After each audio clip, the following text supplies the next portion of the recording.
Mimi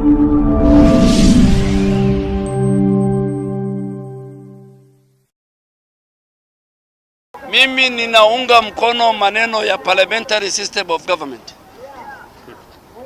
Wakenya wanapigana kila siku, hasa makabila kubwa kubwa. Watu hawapigani wakati wa kura kwa sababu ya mjumbe. Watu hawapigani wakati wa kura kwa sababu ya governor. Watu hawapigani kwa sababu ya senator ama women rep ama MCA. Tangu 1992, Kenyans always fight over the presidential elections because big communities, they want to fight over who becomes the president. And if we want to bring inclusivity, if we want to bring oneness in Kenya, where everybody will be included in the government, we must go and take the contest to constituencies. The party or coalition of parties that will get the highest number of MPs will produce the prime minister. So that the prime minister one time can be a Somali prime minister. One time a prime minister can come from the coast region. One time a prime minister can come from Turkana.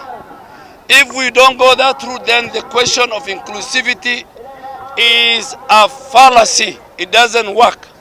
So we are telling those who want to amend the constitution, and I am going to convince the deputy president, I'm going to convince the president, I'm going to convince the rank and the file membership of Jubilee that the best way for Kenya in terms of inclusivity, in terms of reducing post-election violence, is to take the contest to constituencies where parties or coalition of parties that form the highest number of MPs produce a prime minister.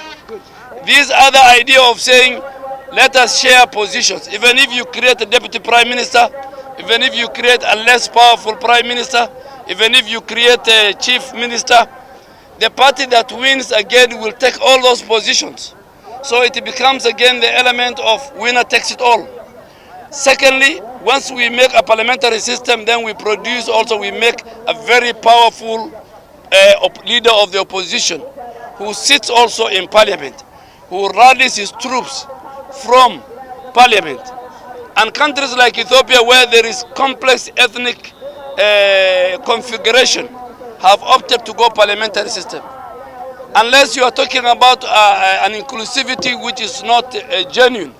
If you want an inclusivity where the minorities and the majorities will rule this country one day, the route is parliamentary. And I'm going to convince my very good friend William RUTO, I'm going to convince the president, I'm going to convince, and that is the only way. We are not in Kenya by accident. So we must produce a prime minister one time in the history of Kenya going forward from this region. Kenya Bureau of Statistics, tunataka wafanye hiyo census iwe ni census ambaye ni transparent, ni accountable. Hatutaki census itumiwe kisiasa.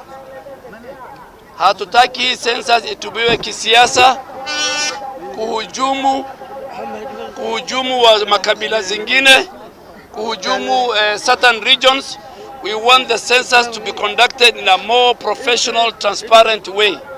And we don't want the census to be used for politics, where certain regions, certain communities are given advantage over others. Jitokeze kwa wingi kujiandikisha wakati wa census kuhesabiwa, kwa sababu kuhesabiwa ni muhimu kwa nchi ambayo idadi ya watu ndio inatumiwa kwa ugazi wa rasilimali ya nchi.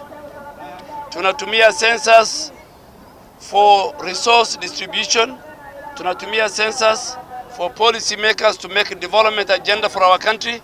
So nimewaambia watu wa Garissa na watu wa Northeastern na watu wa wafugaji na Waislamu kwa jumla wajitokeze kabisa siku ya kujiandikisha. Na hiyo inshallah, na hiyo siku si ya siku moja, inaanza tarehe 24 inaendelea mpaka tarehe 31. Kama umekosa kujiandikisha tarehe 24, ujiandikishe tarehe 25. Kwa tarehe 25 mpaka tarehe 26, 27, 28 mpaka 31.